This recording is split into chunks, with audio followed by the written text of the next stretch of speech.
Oh my God. Fastest Well, pre-show we've done. Okay. I know, right? Efficient, man. Yeah. Levels. Levels. So we're kind of sneaking this one in under the wire. Yeah. I mean, one of the things I'm proud about this podcast is that we've released something every week since we started. Without fail. Yep. And if I'm honest, also without encouragement. That's accurate. In fact, sometimes we hear, yeah, maybe you guys should take a break once in a while. So we're sneaking this in under the wire here. It's Saturday, on July 4th, actually. Yesterday you were ready and I fell asleep. Oh, is that what happened? Yeah. Sorry about that. What happened today? I was on the golf course. I got a text from you. Hey, I'm clear all afternoon. And now what happened? Well, I mean, we originally the plan was we thought we would be. What, did you guys go buy a boat or something? I mean, close. No, wait, what? Stay tuned. I've got content for later. Oof. Buckle up, toddlers.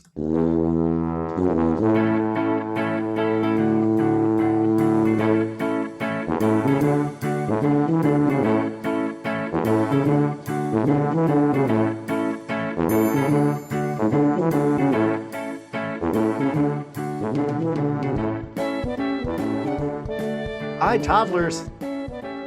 Welcome to Talking to Todd, a weekly podcast with Dwayne Johnson and Todd Prinz, where failure is always an option. Thanks for joining us. Hey, Todd. Hey, how's it going? Pretty good. How are you? Not bad at all. Back here in Studio A, here at the Disclosed and Undisclosed location. It's like old times, except for the fact that everything was unplugged and nothing is where I thought I left it. Other than that, but it's just like old times. That didn't sound right. Lean back, adjust the microphone. Yeah, okay, cool. Yeah. Lean back again. Yep, lean back again. Just do that. Yeah, it's boy, this feels like, did we do this for a while? Yeah, did this a lot out of here. So, oh yes, you got some golfing in today. I did. This is I golfed Thursday afternoon. Yep. I golfed Friday morning. Yep. I golfed this morning. Yep. And I'm golfing again tomorrow morning. Freedom. That's how I celebrate. Yep. I released some golf balls into the wild to celebrate. That's what I did. Look at those majestic birds just go. Just keep Be on free. going and to never return, because I ain't going in there. Let's see, feedback, follow-up, and updates. Yeah. We have I got a note from Doug from the Idiot Toddlers. Location said, hello. Joke for one person, joke received. Excellent. That means it's 100% successful. Can't say that very often. Sometimes we do jokes for people that don't listen. Let's see. This was Michael, Toddler 818, sent me a story. Did you see the story about the giant banana car? Nope, that does not ring a bell. It's not being operated by Waymo, is it? Because that's where I see most of my car stories. So for 15 years, this guy has driven a 23-foot banana across the country. And on Wednesday, just like hundreds of times before, he was pulled over by law enforcement. They always find a reason to pull me over, he said. Montana police officers spotted a giant banana rolling through Billings on Wednesday afternoon. Pulled the guy over.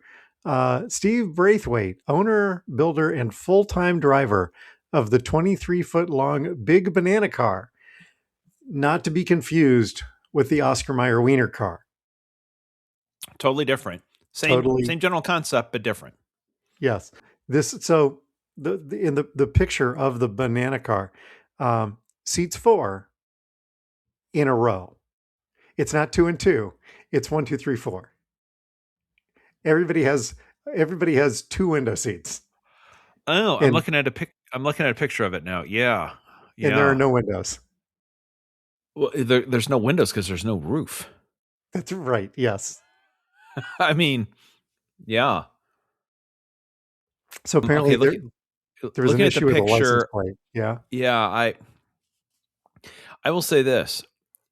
if that if I was at a theme park and I stood in line for 45 minutes and then they're like, this is the thing that you have to get in to go incredibly fast and like do loop to loops, I'd be like, you know what? Nope, never mind. Never mind. That doesn't look safe. You know what? I'll just go someplace else. Traffic light turns red. Braithwaite stops. Light turns green. Made a leisurely turn through the intersection. A few moments later, cop pulls him over. Police officer marches up. You know the reason I pulled you over back there? You peeled out. Seriously? Thank you, Michael. Appreciate that. I love this though. On his webpage, is the Big Banana Car World Tour ever going to happen? He had a 2-part plan. According to him, he had a 2-part plan. Number 1, build a huge motorized banana. Done that. Number 2, drive it all around the world. Working on it. There you go. Like, that's all the plan you need. Our kind of guy. Build giant banana car, drive it around the world. 2 steps. There's no step 3. It's just that simple. They're really no, yes. Let's see. Oh, and then we got some anonymous feedback about our construction update segment. My wife walked in, said, "What's next?" And the anonymous feedback was, we had to take a break from this kind of stuff so the spouse would stop looking around for more stuff to update. Hey, I have an idea for the house. Translation: I saw something on Pinterest, Instagram that will be tedious, expensive, and will require you to buy like 4 new tools, one of which you never even knew existed. Like suddenly I'm the third fucking property brother. Apparently our discussion resonated. Okay. Could be worse. Hey, we're going to do the mudroom. I didn't even know we had a mudroom. Well, we're doing it. Okay. There's a room full of mud? I've Yes. never understood this. Who keeps a room full of mud? Let's see. I had a single. Actually, last week when we were talking about the FIFA hotel room story, and them getting out of their commitment. Yes, you said 2 weeks. They canceled 2 weeks before the events. It was actually a few months prior to the event that they released the rooms back. So, which isn't uncommon in that kind of contract. However, the feedback from my team at work was that's fantastic negotiation for that many hotel rooms to get out of it with zero cost for the cancellation. That's we need to hire that guy. That's or gal. That's fantastic negotiation. Or hear me out. Just change the name of your hotel booking internal team to FIFA, and then just call around to hotels and say, "Hi, we're with FIFA, and we would like to use the old contract." Can you just send that over to me? So I can. Yeah. I need to review that. Yeah. My guess is they're not going to be signing any more FIFA contracts in the future. I'm not sure that that's going to work out the way you would like it to. I will just say this. Given what we've talked about in the year running up to this, if at any point as part of your work, somebody on your team goes, we should start doing business the way FIFA does business. That's where you just call a team timeout and let everybody just like, you know what? We're going to take about an hour or two. Just go think about where we are in our lives. If FIFA is now our role model. Speaking of, I had a piece of World Cup follow-up. Okay. Did you see the story about the soccer fan who was traveling to the United States to come see a game in Boston? He vanished. English soccer fan vanished while traveling to the United States for the World Cup, was found safe in Spain, blissfully unaware of his family's anguished search for him. I did not see that. No. Michael Hewitt, 65, last spoke with his family in Barcelona on June 21 and jetted out of the UK to connect through Spain for a short layover. He's set to fly to Boston. He lost his phone, which contained all of his travel tickets, and then was stuck in Barcelona. Didn't know any of the numbers. I mean, if other than my wife's phone number and your phone number in Iowa Falls, and I was going my to say the old phone number when we grew up. when we grew up, yes, Yeah. those I still remember. If you ask me almost any other phone number, I'll be darned if I could tell you what it was. He knew none of the phone numbers stored on his phone. I think there's a 6 in it.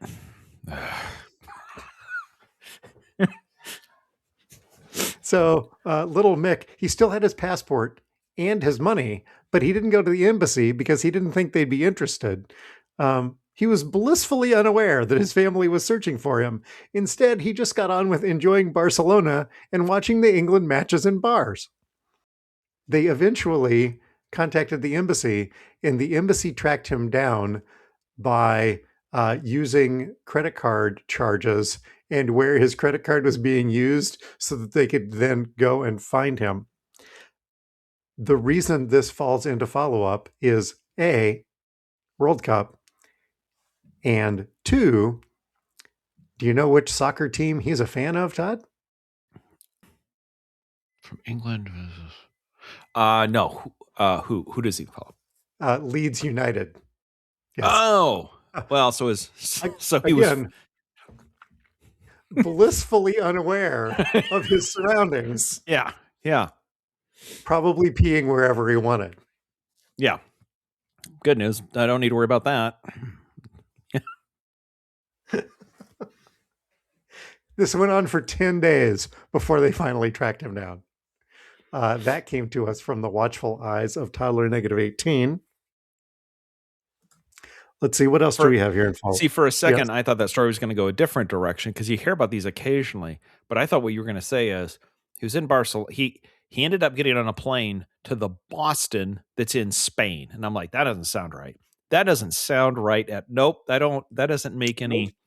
Nope. If you said that there was a World Cup match in Madrid and he ended up in Madrid, okay, I can get that. But not Boston. But what else we have under follow-up here? Hey, last year, the Pro Shot for Six the Musical came out in the UK, and Lisa and I were over there, and we went into an actual movie theater and watched it, and then I reported back. Yes, I remember this. And there was a comment about, at some point, it will probably be released in the United States. That movie is due to be released. Six, the musical, the movie. I don't think there's a lot of colons in there, and I don't think that's what they're, anyway, August 14th, it will be hitting theaters here in the United States. So if you would like to go see the Pro Shot of Six, the musical, the movie, then yes, starting August 14th, it should be available. So anyway, I was like, oh, that's right. We saw that last year. Oh, it's great that it's finally coming out over here. Yeah, that's great. They must have just like mailed that, like the film got mailed like UPS ground or something. And it's just been bouncing back between Louisville and Ontario. Yeah, all the Ontarios. It was in Canada for a while. It was in California. It was just bouncing around. I mean, maybe it wasn't unlimited, but it may have at least gone back and forth across the pond at least 6 times. So, of course it did. Yeah. We've talked several times here about Berkshire Hathaway and their CEO Greg Abel, who lives in Des Moines. Yes. On June 25th, he was in the news again because he threw out the first pitch at the iCubs game here in Des Moines and also became a U.S. citizen. Canadian native living in Des Moines who succeeded Warren Buffett as CEO of Berkshire Hathaway. You know how Gartner has done for a long time, citizenship night at the ballpark, and they people become citizens and get sworn in or whatever. 29 new citizens from 16 countries were naturalized during a ceremony before an Iowa Cubs game. And then Greg Abel threw out the first pitch. So there you go. Again, we start talking about these things and they continue to hit our feet. Now stepping to the mound, a CEO you've never heard of, except for you, that one guy. Come on up. Greg Smith? No. Whatever. Just throw the pitch. Yep. Annual citizenship celebration. So anyway, way to go, Greg. Good job out of you. Oh, and then, because we cover this every year, July 1st was Bobby Bonilla Day. Happy Bobby Bonilla Day. For those who celebrate, and I know at least one person who does, and his name's Bobby Bonilla. So this year, this isn't what I learned this week, but this year, the backstory behind this, did you know, Todd, this isn't what I learned this week, and this also isn't Todd ought to know, but did you know that Bernie Madoff is the reason that the Mets have this contract with Bobby Bonilla? You know what? I read an article about the background of it a couple of years ago. I don't think I knew that, but at the same point, it's like that kind of rings a bit of a bell. Okay, so here's the backstory. In 2000, the Mets owed Bobby $5.9 million and wanted him gone. But rather than cut the check, they spread it across 25 years at 8% interest, starting in 2011. Total payout, $29.8 million. On its face, it looks really stupid. Pay $30 million to not pay $6 million. Except Fred Wilpon had a plan for the 5.9. He parked it with, wait for it, Bernie Madoff, whose accounts at that point were printing steady 12% returns like clockwork. Borrow at 8, compound at 12, keep the spread. That was the plan. I mean, those returns, those are just going up and up and up, like almost like the side of a pyramid. Yes. Yeah, that's exactly kind of like a pyramid shape. Yeah. Yes. One analyst reverse engineered this and found a second punchline hiding inside the first. At 12%, the 5.9 million grows to roughly 8.5 million before Bobby's opening check clears. From there, the Mets pocket the 4-point gap at about $236,000 a year. The spread lands on the buyout amount almost to the dollar. So as long as everything plays out right, they're not making any money, but they're not losing any money.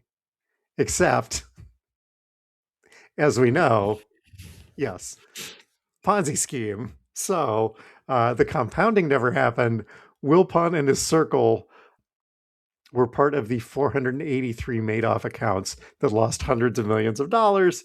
And yeah, the contract, however, was a real liability with nothing to back it up. So while the math was sound, there you are.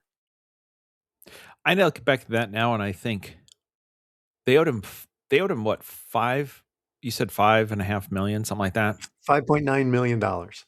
Okay, they owed him $6 million. That doesn't even get you a starting player at this point for a season. No, not really. Not a good one. I mean, here's the thing. It does if you're the Royals. If you're the Royals, it gets you 3 or 4 of them.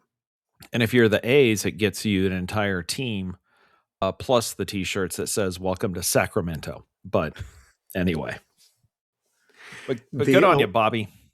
Yep. One other thing, I don't know. We don't think we had this on our rundown, but I would be remiss if we didn't note that the Tour de France starts today. Yes, it does. Also, I believe, and funny you should mention that, I believe it started in Barcelona today. Oh, well, what's his name could have just stuck around and watched that. Yeah, exactly. Here's the thing, he probably didn't even know it was coming because he didn't have his phone to see what sporting events were happening. Just look both ways before you step into the street because the bikes are coming right through.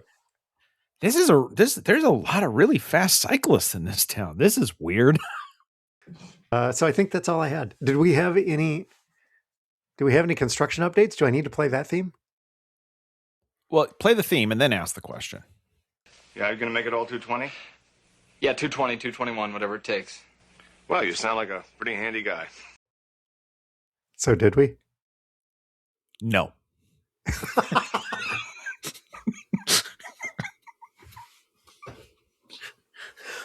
Me either.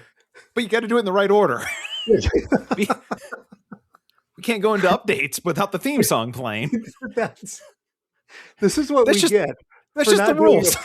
This is what we get for not doing a proper pre-show. We're trying to hurry here, trying to get this squeezed in before you go have fish eat your feet, or I don't know what the hell you're doing. Anyway, nope, not that. No, not that. Okay. Nope. No. Your project's wrapped up. All of my projects wrapped up. We're working on getting bids for the next phase, but there's nothing else to report at this point. So, on the other hand, we are happy if you are in the middle of a home renovation project or considering a home renovation project and would like to send us weekly updates as to what you're working on. We're more than happy. Dwayne's gone to the trouble of putting together that it's not really a theme song. It's more of a stinger or something, an audio clip. It's on the soundboard, and that's a limited amount of space. So if you've got anything, send it in because it's still on the soundboard. Yeah. Until it's not. You know what else is on the soundboard? Oh, wait, one more thing. Yeah. I will say this. Yes. What's really funny, though, is one of the things that we had done as part of the doing some electrical work is we had the electric car charger we had an electric car charger put in our garage because we've been charging the car off of a 110 outlet, which is fine. Basically, the amount that we use for the day. No, it's not. No, it's not fine. Well, basically, the amount of energy that I used for the day of going back and forth to work can be put in overnight in the car. So the car can't ever get ahead, but it doesn't fall behind. So it's fine. But we put a nice car charger in and use that, and now it's a level 2 charger. By the way, do you know what a level 2 charger? You know what kind of wiring a level 2 charger needs? 220, 221, whatever it takes. No, it actually needs 220. It does not need 221. 221 would be a problem. It's 220. It's exactly 220. Okay. Yeah. So anyway, yes, we did run some 220. So anyway, nice. Yeah. What else is on the soundboard, by the way? And I'm here, Yes, Queen, to remind Todd of the mess Todd made when he answered wrong. Todd ought to know. That's right. It's time for Todd ought to know. A visual Todd ought to know this week. Todd, I'm going to send you a picture. All right. I'm looking at a picture of Great Britain. There's 6 of them with different countries colored in different. So some of the countries are white, red, blue, green, orange, and there's different. I'm assuming here's the same land masses. Based off of these colors, what do you call this thing? So yes, basically, but it is. This is the same landmass, and it's all of the island of Ireland and all of the island that is England, Scotland, and Wales, right? So, and note the little island, the little tiny Isle of Man that sits in between. Isle of Man. Yep. So the question for you is, in what can these represent? Because this is World Cup, we're in the middle of World Cup. Yeah. One of these 6 represents how all of these countries. How many countries are in this country? 4. How all of these countries divide themselves up or put themselves together for what sport? Oh my goodness. Okay. So let's start. Yeah. So there are 6 of them. Yep. And the most complex is in the top left corner, and the most together, I suppose. Well, there's a couple of them that are kind of together. down in the bottom. The bottom three are less divided. Okay, so this is, by the way, this is great podcasting. It is not, but Yeah, we'll try to right, walk it's through it. not, but we're Okay. gonna, yes. Okay. So which one do you want me to start tackling where? Well, you know what? Look at the 6 of those and Yeah. tell me which one of them is how things line up for World Cup, since we're in the middle of World Cup. Okay. So I'm going to describe one of these just so that everybody's clear. So the first one has England as a separate country, Wales as a separate country, Scotland with the Isle of Man as a separate country, Northern Ireland as a separate country, and Ireland as a separate country. So that okay, and then as we go through, there's different versions. The next version is England separate, Wales is the same, but the Isle of Man is part of England instead of part of Scotland. Then there's a map that England, Scotland, and Wales are separate, but Northern Ireland and Ireland are together. And then there's Ireland's all together, and England, Scotland, and Wales are all together. And then there's one. Jeez, this is nuts. I don't understand how anybody. Okay, so I looked at this and went, "Wait, how does anybody know what team they play for?" it depends. And what you're telling me is it depends on the sport. It depends on the sport or the series of games. Okay. I am assuming. Okay, so between the first two, the only difference between those first two is the Isle of Man either part of Scotland or part of England? Correct. I believe that it's one of those two is for World Cup, because I believe Wales has its own team, Scotland, I mean, at least for qualifying. And I believe that Northern Ireland has a separate qualification than Ireland. So I'm going to say the first one is World Cup, and that the Isle of Man aligns its soccer fortunes with Scotland. You are not correct. Shocker. But you were close, because it was the other one. It's the other one. So the Isle of Man is part of England. The Isle of Man is part of England for football. Okay. So then the second question then, Todd. Yeah. What does the first one cover? What's the first one? Right. Then I would say rugby. Not correct. Good guess. Not correct. But I was confident. You were confident with your guess. Olympic sports. Not correct. That is on this map. Ah, hell. This is going to be bad. But that is not correct. All right. Okay. That's actually the bottom middle one. I'll give you that. Since you came up with Olympics. Olympics is the bottom middle. So it is. And yes, rugby, because it's. I should know that because it's Team GB. I should have known that. Yeah. And rugby is top right.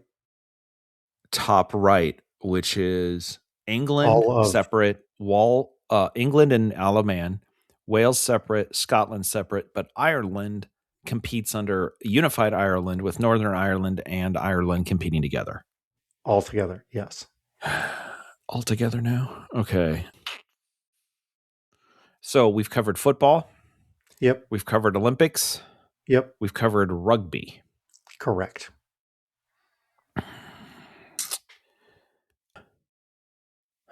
I don't think there's a World Cup of darts. Actually, there probably is, but I don't know that this probably is, but I don't have a map for that. This comes into play here. I am unclear what that first one is. The first one is the Commonwealth Games. Gotta be honest, wasn't one that I considered. Commonwealth Games. Was not on your list? Yep, Commonwealth Games. Oh, yep. I should have figured that out, though. I just thought that these were random colors, but Ireland is black, not because that is a color, but because Ireland doesn't compete in the Commonwealth Games. In the Commonwealth Games. Very good. Great Oh, deduction, see, Todd. I just assumed that they ran out of colors, but that's an exclusion. Oh, That's shoot, if I'd figured intentional. that out. Okay, yeah. Okay, so the first one's Commonwealth Games. The next one is football. Then you got rugby. Okay, then Yes. we've got one down at the bottom where Wales, England, and Scotland and Isle of Man are all together, and Ireland is all together. Yes. Competitive rowing. That's tennis. Okay. Yep, that was my response too. I'm like, In what? is there In what? But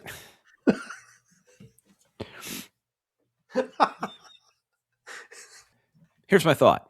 Yep, that's why I brought this. Tennis, people compete individually, and it doesn't matter where you're from, unless you're from, let's say, for a couple of years from Russia, where then you can't play or you have to play under whatever.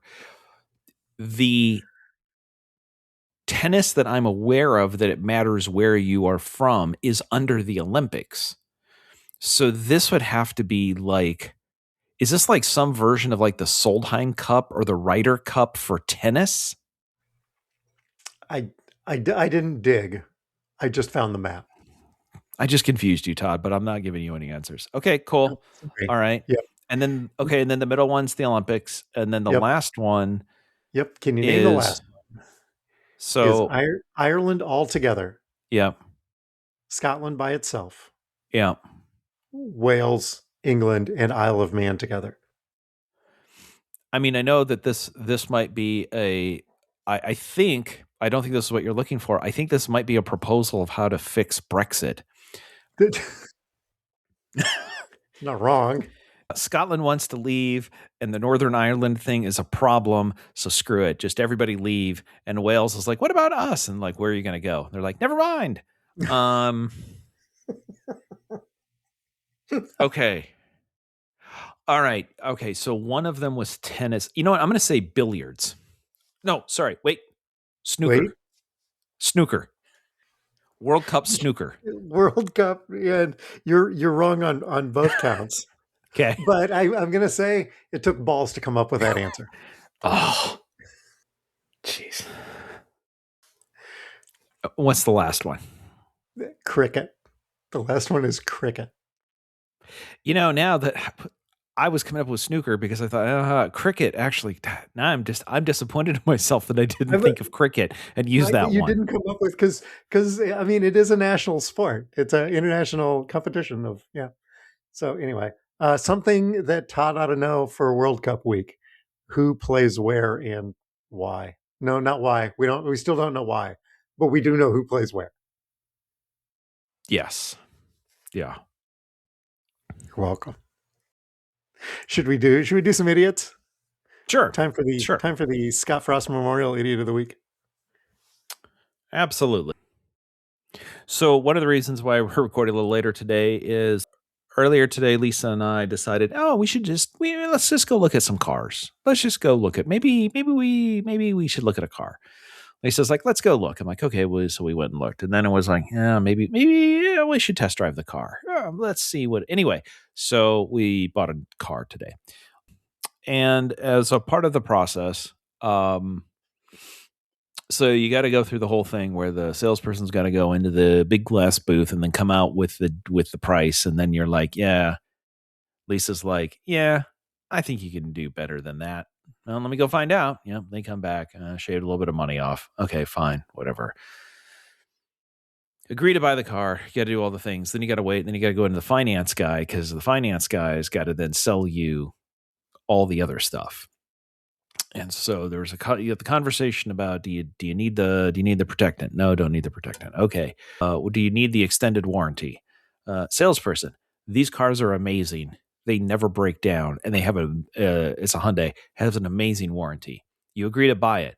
These things are really expensive to fix, and you never know what's going to go out. Like, I mean, geez, they barely stick together when you drive it off the lot. Okay, that's fine. Have that conversation. Then there's would you like to prepay for maintenance?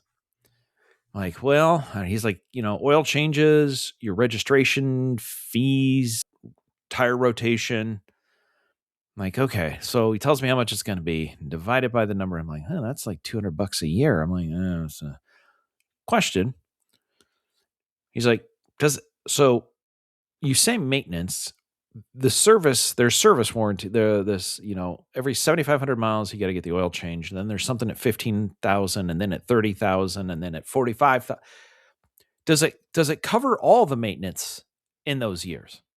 What? No. Just oil changes and tire rotation and your registration inspections. Okay, but what about the maintenance? Yeah, it doesn't cover the maintenance. So the extended maintenance plan doesn't cover the maintenance. Not that maintenance. That's different maintenance. If you want, I can give you a quote on that. That's more. That Anyway, would be I'm not sure. extended maintenance. Yeah. Extended squared maintenance. Given the way that everything works in streaming, that's extended maintenance plus. Oh. It sounds to me like the finance guy is only interested in improving the finances of the dealership. Apparently, yes. Yeah. There was a lot of, yeah. And then we had to decline it. And then we went back and had to decline it again. And then had to decline it one more time. So anyway, look, that's the guy's job. That's what he gets paid to do. Who's the idiot here? Well, first of all, us for going to a dealer to buy a car. But second, the entire system that everybody just plays along. Is this the right way to sell cars? This is not the right way to sell cars. But is what we have? Yeah. Who's going to change it? Anyway, I'm looking forward to my extended maintenance. We turned everything down. We just turned everything down. That's fine. I'll pay for it. Yes, I understand this car barely works and will need maintenance and oil all the time. We'll still buy it. So anyway, that was my idea of the week. How about you? So this story, there's a new app in South Korea to let you order food. Okay. So if you've ever spent Dateline Seoul. Hello. If you've ever spent 20 minutes scrolling through a food delivery app only to close it without ordering, South Korea's latest viral app may have been made for you. It's called Food Never Comes, and the app looks and behaves just like any other takeaway platform. The users can browse restaurant menus, customize their order, enter a delivery address, choose a payment method, and even track a courier.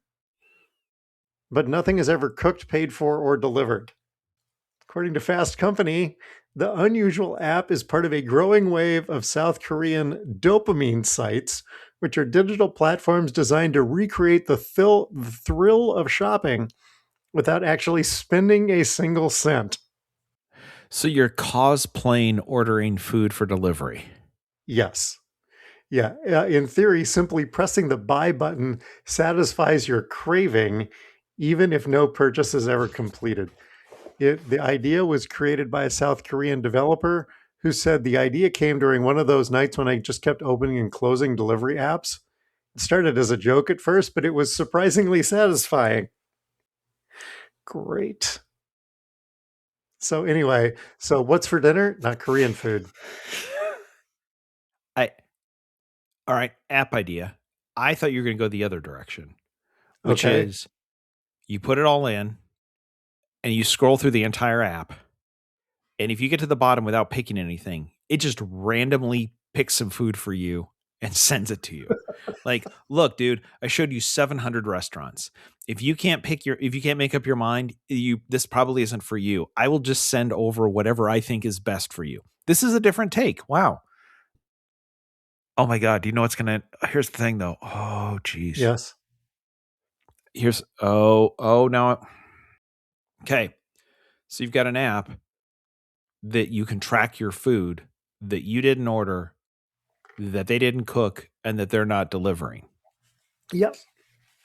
Next step in this chain, CalSheet or Polymarket can then take prediction markets on whether the food will arrive on time or not.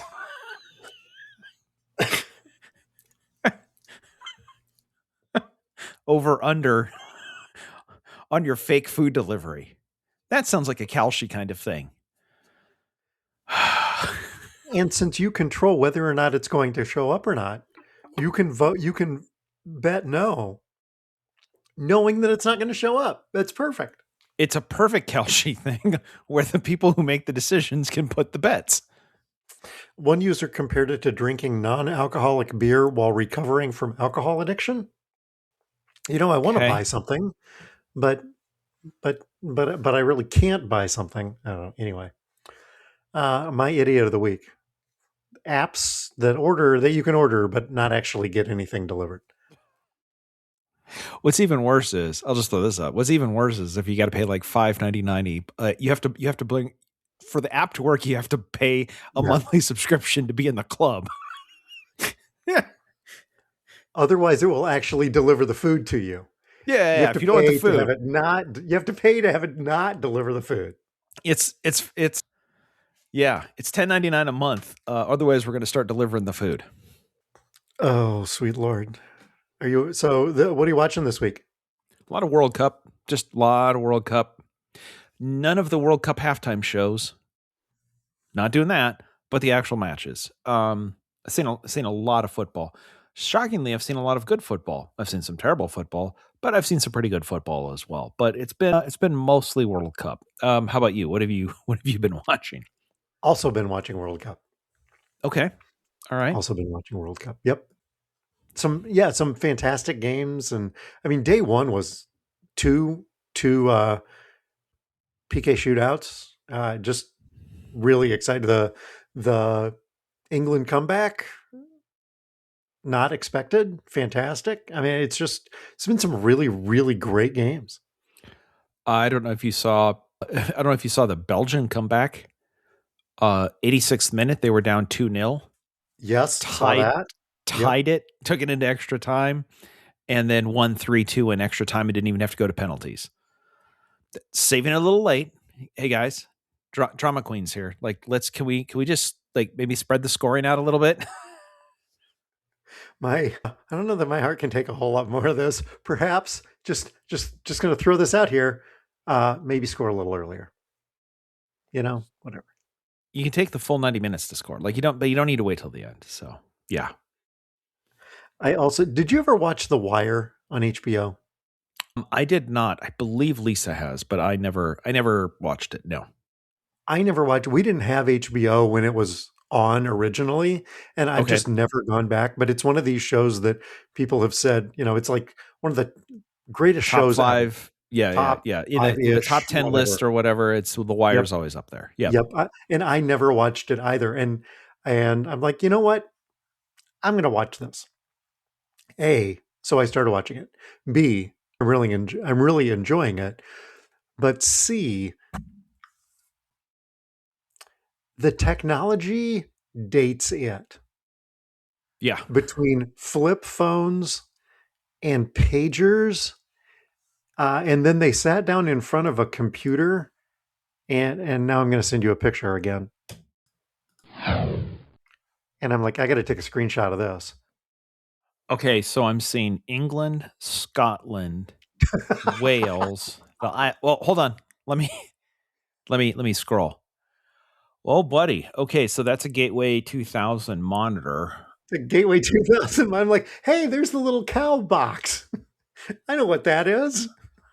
I'm also pretty sure though that that's the exact same image that they had up in the original Jurassic Park right before they shut down the entire system.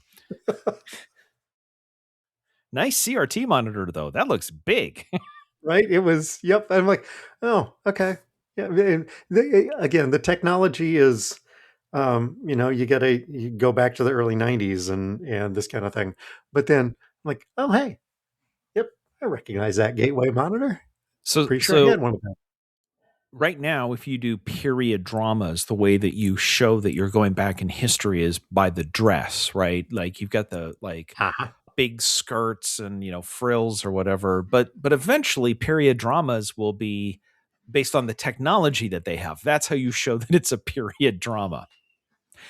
It'd be like 100 years from now, Downton Abbey, somebody will be having to source Gateway 2000 computers for the period drama. Yeah. Just to make sure it looks realistic. Yes. Yeah. How quaint. The thing I learned this week. Yeah. Have I talked about short par 4 on here? No, I don't believe so. This is the company that sends me a box of golf clothes every month. Okay. It's a subscription box like Stitch Fix. Yep. But for golf. But for golf, exactly, that kind of thing. And I've done this for several years now. Every month, I give them $50 and they send me, I don't know, $150 worth of stuff. In fact, the shirt that I'm wearing right now, among other things. The one covered with golf bag pictures and other golf stuff. Yeah, that makes sense. Yes. That tracks. Yeah, okay. Right. Yep, that tracks.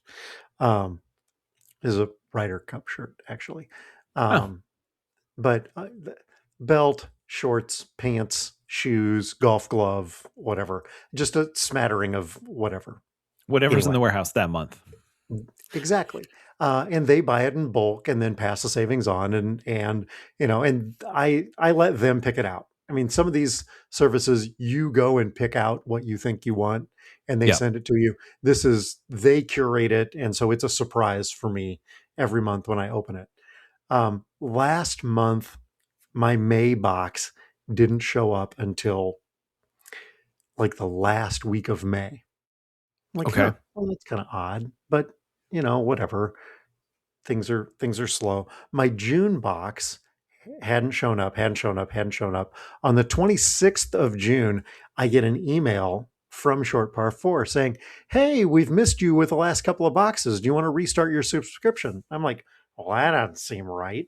So then I go and I log in. Yeah, my subscription is still active, but you're charging me. You're charging me, and you charged me on June 1. But the package says unfulfilled. Well, that seems kind of strange. So then I start doing a little bit of internet research. On June 2nd, they had declared bankruptcy. Oh, okay.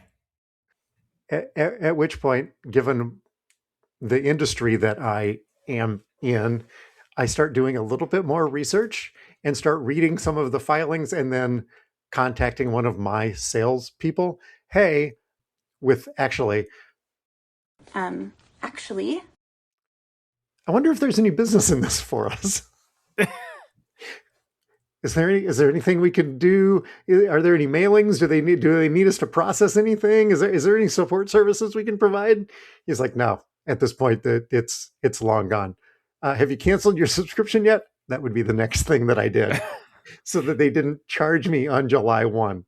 So the thing that I learned this week is this subscription service that I've had for years, no longer a thing. On the other hand, I'm just going to be honest. At least their website was up to date enough because, I mean, realistically, your June box you were unfulfilled with what they sent you. I was definitely unfulfilled. That wasn't the status of shipping. That was your status, unfulfilled. And it was accurate. Yeah. How about you? What did you learn this week? So we came down for the holiday weekend, came down to the disclosed undisclosed location.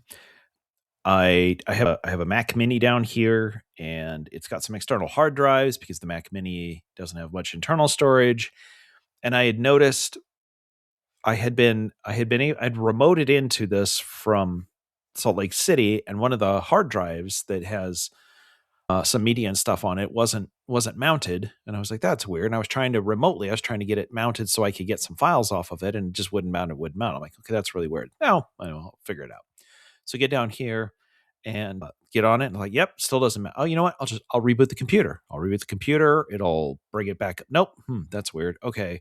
Go into disk utility, try to mount it. Nope, doesn't work. Okay, I'll run disk first aid. Disk first aid starts and then immediately fails and says, you should back up all files on this.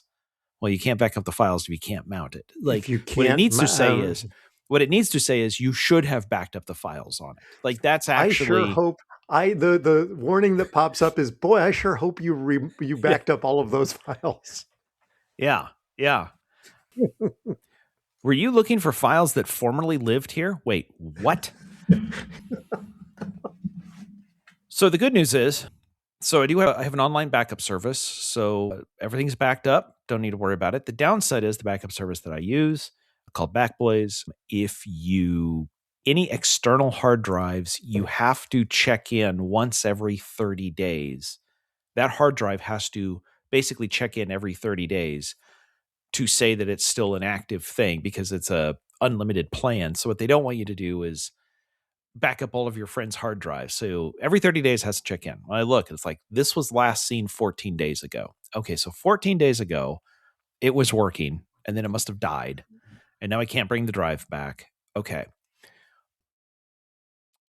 And I'm like, okay, I've got it's a 4 terabyte SSD drive that I bought a couple of years ago, probably during Black Friday, probably paid like $180 for this thing on a Black Friday sale, something like that. I'm like, okay, I've got a couple of other smaller ones that would fit. Oh, they're not here. They're up in Salt Lake. Oh, okay, fine. And Lisa's like, are we gonna have to go buy you another drive? And I'm like, yeah, I don't think we should do that. She goes, why not? And I looked. So Dwayne, probably 2 years ago on a Prime Day or Black Friday, I would have paid about $180. This is a Samsung external 4 terabyte SSD drive. Do you know how much it costs to replace that now? $300? You're a little low. No, get out. You're low. $500? To buy the same model today from Amazon is $1,000. Sweet Lord.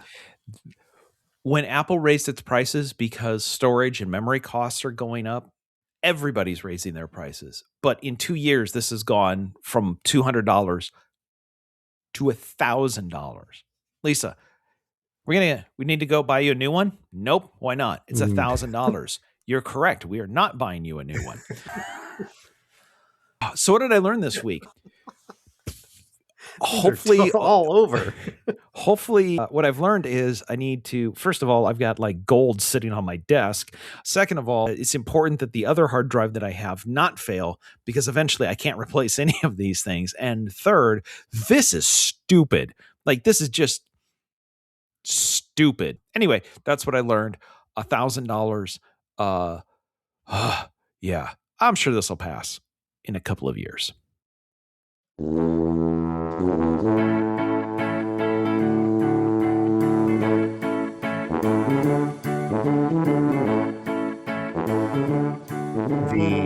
music is Happy Boy by Kevin MacLeod. You can subscribe to our award-winning podcast with visiting tech expert Todd Prenz, wherever you get your pods. How much is that? No. You know what? I can probably fix it myself. How hard is this? I know. Give me a soldering iron. I should be able to. Is that how this works? Is anything that? No. Okay. Just make sure you're grounded before you break into that. I am somebody. I have value. There, I am grounded. Let's do some electronics. That was where I was hoping you would go with that. Yep, perfect. Excellent. You can stop by and see us at the Tuba City home office. Please don't do that. Did I say that you can find us by searching for Talkin' and the number 2? There's no G and no space. I don't think yet, but there you go. Now you've said it. There we go. Now, yeah. Okay. Todd, quick question, little business meeting. Yeah. Can they find our website by going to talkingtotod.com? Okay, fun fact, real quick. Yes. If you go to talkingtotod.com, good news. Good news, bad news thing. Good news. You're not going to go to our old Podbean site. Well, that's good. Okay. Yeah. Bad news. So you did something. Yes. Oh. Yeah. Well, I did something, but you don't go anywhere because can't figure out how to get it to the new site. So yeah, we disconnected from the old one, but the new one isn't working yet. So okay, well, yeah, halfway there. Halfway there. Living on a prayer, baby. That's coming up next week. So if you want to find us on the internet, what you do is you go to Google. That's google.com, google.com, and then just type in "talking to Todd," the number 2, and there's no G and no space. And then you can find all of our content. We're also on Facebook and several other things as well. Thanks to our listeners, our sponsors, our contributors, and those of you that put up with our business meetings. We appreciate you. And as always, does the email still work? That's an excellent question. It should. I didn't touch that. I don't think I did. I hope you can send us your feedback at feedback@talkingtotodd.com. Todd? So I'm guessing at the iCubs game, the one that Greg Abel threw the first pitch out at, I'm guessing they weren't serving any snow cones. I don't know why. Oh, because they were swearing in new citizens. So I'm assuming there was no ice in the stadium.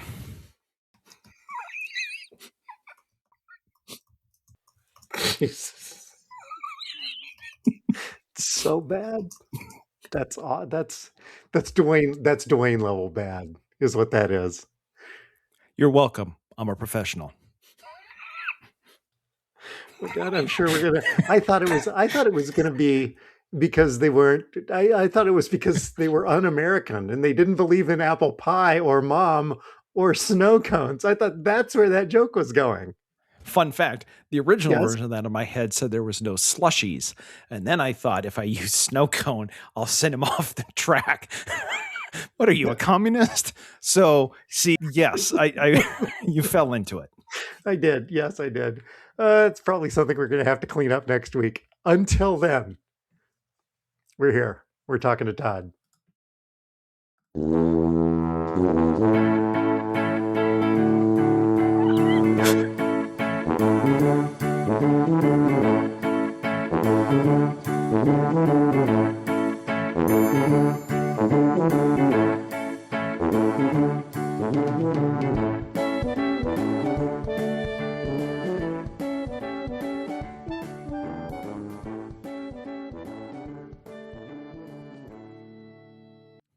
Sorry, didn't mean to break the podcast there. I mean, I at least could have told you had the other three ready to go, but whatever. It is July 4th after all. Did that? Hey, there it is. I gave 2 thumbs up and we got fireworks in the background. So yeah, but we're not sure if that's because Apple did it or that was the final death throes of Zencaster before it goes offline permanently. Did they declare bankruptcy?